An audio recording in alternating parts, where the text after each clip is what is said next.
Assalamualaikum warahmatullahi wabarakatuh. Ini waktu sudah jam 3 di Banda Aceh. Kami di Bandung, Pak Presiden. Banda Aceh ujung. Ya, ini yang di Papua mungkin sudah sore, di Indonesia Tengah mungkin juga sudah agak sore juga. Dan saya tidak menyiapkan slide karena bagi saya ini merupakan salah satu silaturahmi virtual dengan para peneliti sejarah di seluruh Indonesia. Saya lihat ini ada sekitar hampir 1.500 yang ikut acara ini. Kalau saya ikut caleg DPD untuk tahun 2024, kayaknya saya sudah punya ini nih. Ya, jadi dalam kesempatan yang berbahagia ini saya ingin menyampaikan tentang nasionalisme orang Aceh. Tetapi sebelumnya saya ingin mengklarifikasi terhadap tadi sambutan Bapak Presiden. Ini ngeri-ngeri sedap juga saya depan. Tadi Pak, saya rapikan dulu Pak karena di Presiden. Itu Aceh itu sebenarnya bukan Arab, Cina, Eropa, India itu yang sering terdengar di mana-mana. Tapi Aceh itu adalah salah satu bangsa Acehmenia. Acehmenia itu adalah salah satu bangsa besar di Persia yang pada zaman Darius. Jadi dia merupakan salah satu dari, kalau dalam satu buku yang saya baca, The History of World Civilization, itu disebutkan Acehmenia merupakan salah satu etnik besar di Persia yang membawa peradaban besar. Jadi itu adalah asal usulnya Acehmenia, nanti bisa di googling. Namun kemudian banyak orang yang menyebutkan dengan istilah Aceh Arab. Saya mungkin juga termasuk Arkam, Arab kampung. Jadi ada Cina, Eropa, India, tapi itu tidak masalah. Cuma untuk pengetahuan kita nanti bisa dicek kembali oleh para peneliti sejarah tentang pengaruh bangsa dari kerajaan Darius di Asia Tenggara, khususnya di Aceh, sehingga dulu banyak peradaban atau hasil-hasil dari kebudayaan orang Aceh itu agak-agak mirip dengan peradaban Persia. Dan di sini banyak sekali bahasa Persia, kemudian ritual-ritual yang mirip dengan tradisi-tradisi di Iran sana. Dan ini yang kemudian menyebabkan Aceh agak sedikit dekat dengan Timur Tengah. Nah, dalam kesempatan kali ini saya diminta bicara tentang nasionalisme orang Aceh. Tadi sudah dipaparkan oleh Bapak atau Kanda Mawardi yang amat luar biasa, data dan fakta yang saya rasa tidak bisa dipungkiri. Tapi melihat Aceh hari ini berbeda dengan melihat Aceh masa lalu.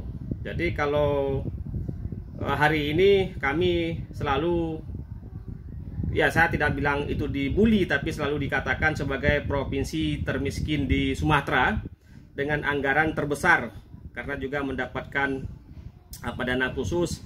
Kemudian tidak tidak kondusif untuk para investor.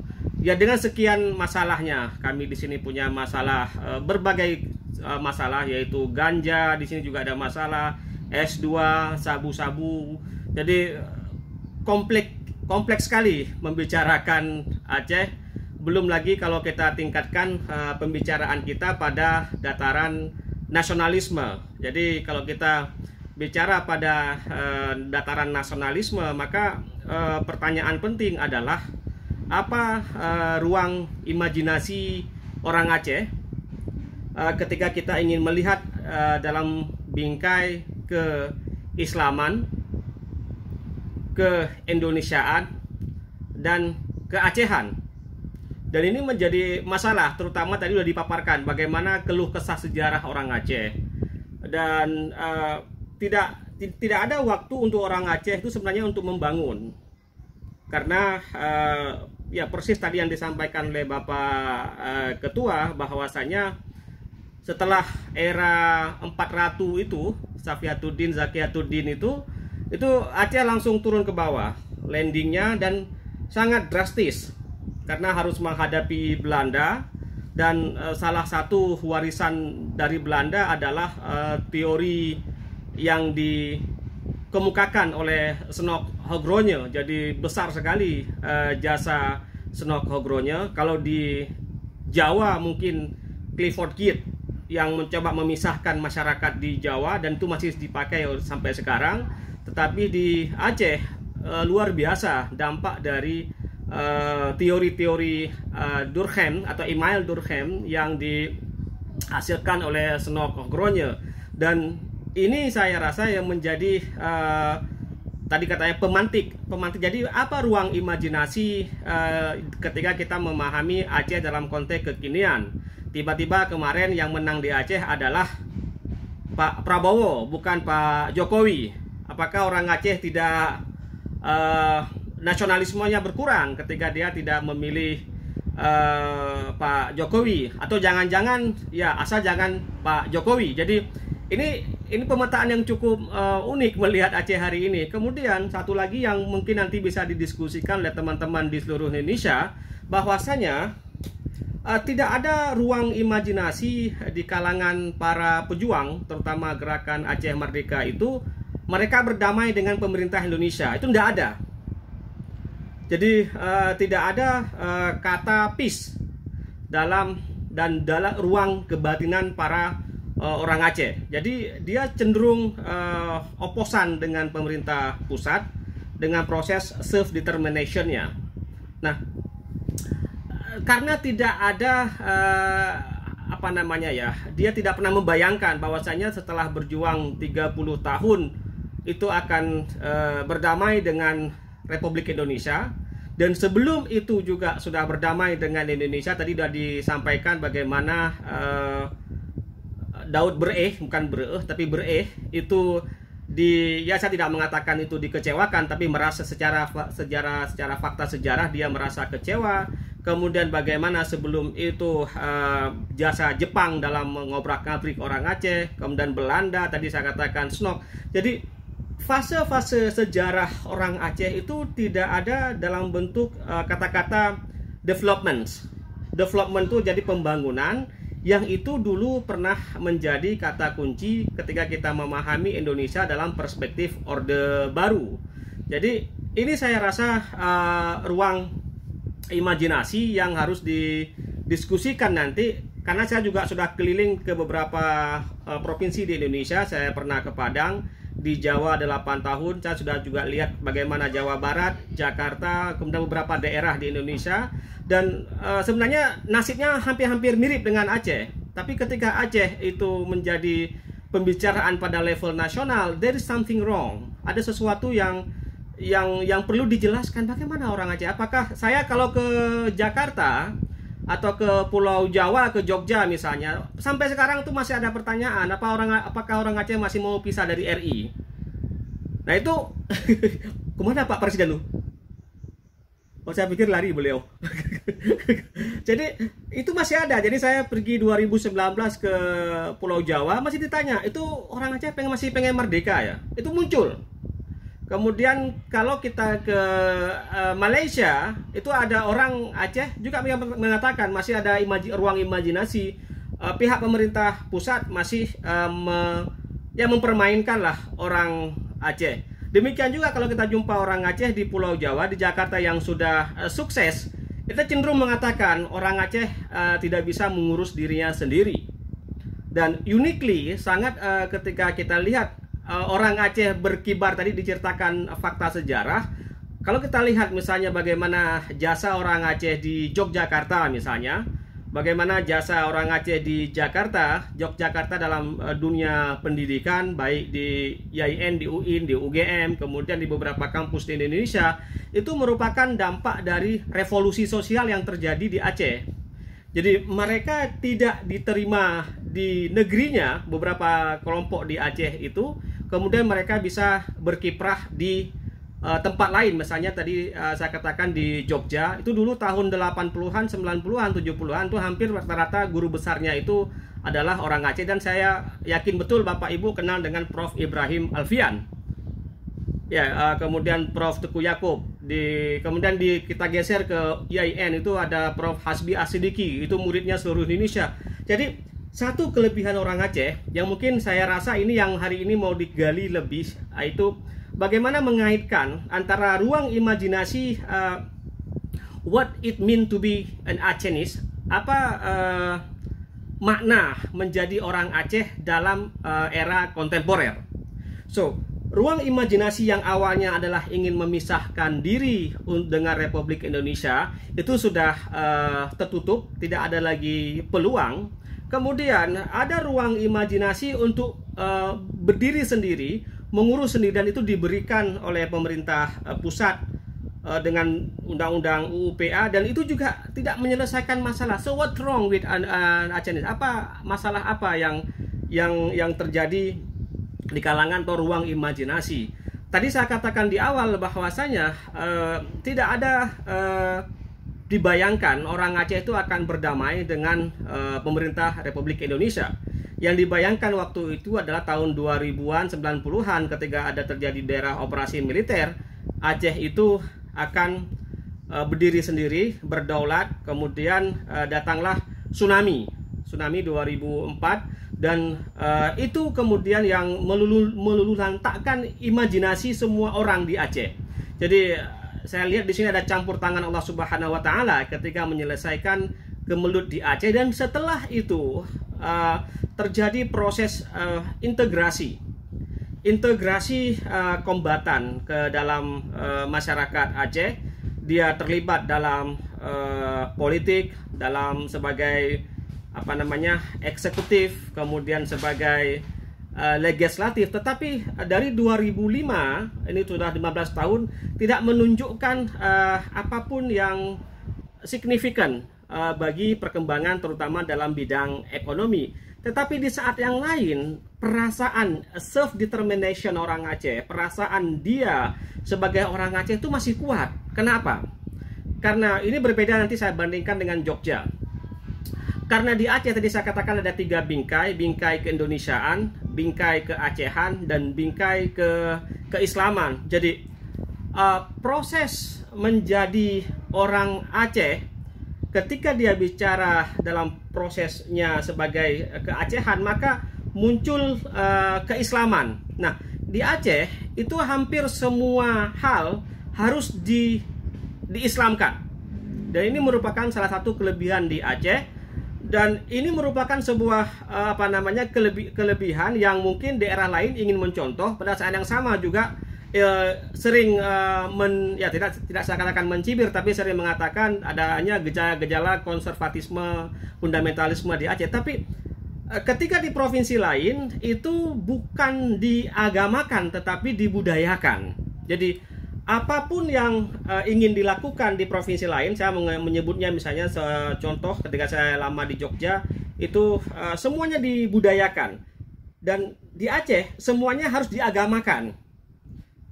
Dan proses beragama dan kesadaran ini adalah hasil rekayasa dari Snok Hogronje.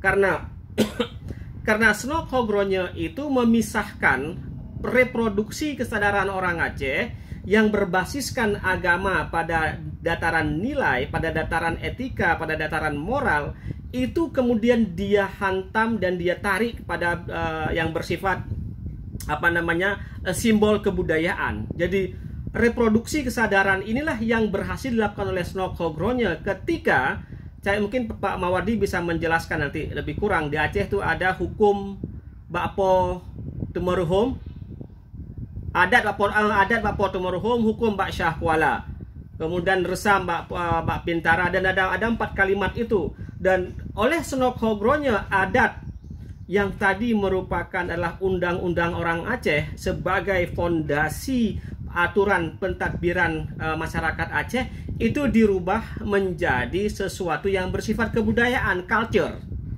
Dan culture sendiri sebenarnya bukan adat, melainkan dia resam. Dan ini jasa besar Snok. Saya punya beberapa buku Snok di sini. Dan ini kemudian yang mencampur adukkan reproduksi kesadaran di Aceh. Kalau di Padang dia masih punya beberapa tahu tahu Jonan ampe ada 4 hal yang harus dimengerti oleh orang. Tapi di Aceh proses mengaduk ini, rekayasa kesadaran yang dilakukan oleh Snokogronyo ini terjadi berdampak sampai hari ini, di mana kebudayaan tadi dikatakan sebagai adat yang merupakan undang-undang dikatakan sebagai kebudayaan dan diputar balik. Dan ini bisa kita baca dalam buku dia The Acehers. Mungkin Pak Presiden pernah melihat buku itu dan sudah diterjemahkan. Inilah yang kemudian orang Aceh hilang format kesadarannya. Ruang kebatinan orang Aceh itu hilang karena bisa direkayasa, diaduk oleh Snokogronyo dengan berbagai teori dari mazhab Durkheimian, strukturalisme. Sementara di Jawa itu rekayasa kesadarannya adalah rekayasa yang bersifat Weberian. Jadi di Pulau Jawa itu Clifford Geertz mencoba menata itu dengan mengambil satu kampung di sana. Sedangkan di Aceh inilah yang kemudian merusak reproduksi kesadaran. Apa yang dirusak? Adanya garis yang cukup gap yang cukup besar antara apa yang dikatakan simbol, apa yang dikatakan aksi dalam masyarakat Aceh, dan apa yang dikatakan sebagai ruang imajinasi tidak bisa diikat kembali dalam sebuah bingkai. Belakangan tahun 2004, 2000 setelah tsunami itu coba diikat. Diikat apa? Dicoba formalkan, mencoba memformalkan, memberikan ruang yang cukup besar pada rekayasa kesadaran itu dalam bentuk kanun. Jadi kanun itu yang awalnya kanun adalah salah satu kebiasaan para keluarga raja. Mungkin Pak Mawardi tahu ya kanun Mbak Putrofang ya. Itu adalah kebiasaan keluarga di raja. Dan hari ini kanun itu dimaknai dengan keputusan atau yang disebut dengan peraturan daerah. Dan peraturan daerah ini itu mencoba merekayasa aksi sosial masyarakat Aceh. Sementara aksi sosial masyarakat Aceh yang tadi saya katakan tidak ada pemisahan dan di sana ada agama dan agama dan adat dan agama itu lagi zat dan sifat. Maksud saya undang-undang dan agama itu adalah salah satu kesatuan.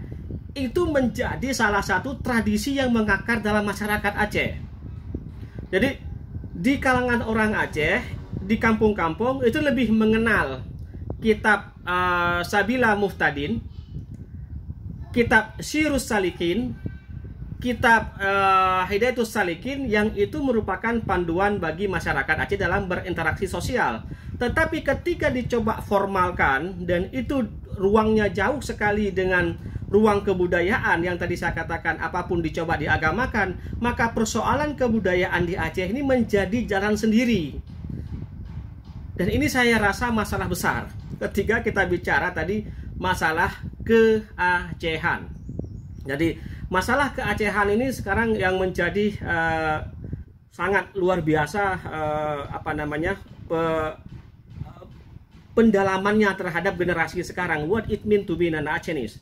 At the same time, pada waktu yang sama, ketika dia dalam bahasa saya begini, semakin dia melaksanakan nilai-nilai kebangsaan, apakah dia semakin Aceh?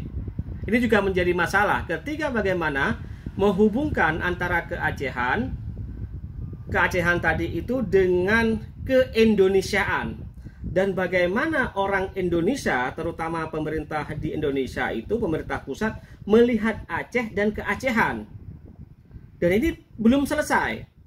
Contoh, Pak Mawardi mungkin tahu, ini kan setiap hari Wali Nanggro selalu bicara tentang pemerintah harus merealisasikan butir-butir MOU. Betul Pak ya? Bapak angguk aja. Itu kan butir-butir MOU. Nah, di situ ada isu, ada persoalan, ada sekian tuntutan yang harus dilakukan oleh pemerintah pusat. Di saat yang sama, orang Aceh yang tadi itu masih punya perasaan simbol memori kolektif lah tadi yang dikatakan tadi. Memori kolektif orang Aceh terhadap masa lalu. Kemudian bagaimana membuat sebuah memori baru tentang keacehan. Muncullah isu bendera. Dan sampai hari ini itu kan bendera orang Aceh kan tidak boleh dikibarkan. tidak boleh dikibarkan karena bertentangan dengan segala peraturan yang lain. Sementara di daerah lain tidak masalah. Itu bicara simbol. Belum lagi ketika kita melihat nanti turunan-turunan dari MOU itu yang hari ini masih menjadi perdebatan dan masih diminta terus kepada pemerintah pusat, itu masalah bukan lagi masalah simbol, masalah ekonomi. Jadi Aceh strategis secara ekonomi, tetapi kurang strategis dari sisi kemanusiaannya. Jadi dalam bahasa yang sederhana, untuk konteks kontemporer hari ini orang Aceh, ya ambillah apa yang bisa diambil dari Aceh. Tanahnya ambil, airnya ambil, hasil buminya ambil, dan apapun boleh diambil di Aceh. Dan orang Aceh tidak punya kedaulatan terhadap menguasai daerahnya sendiri hari ini. Saya kasih contoh. Ini bicara nasionalisme, masalah Pak Apandi ini yang minta saya ngomong ini.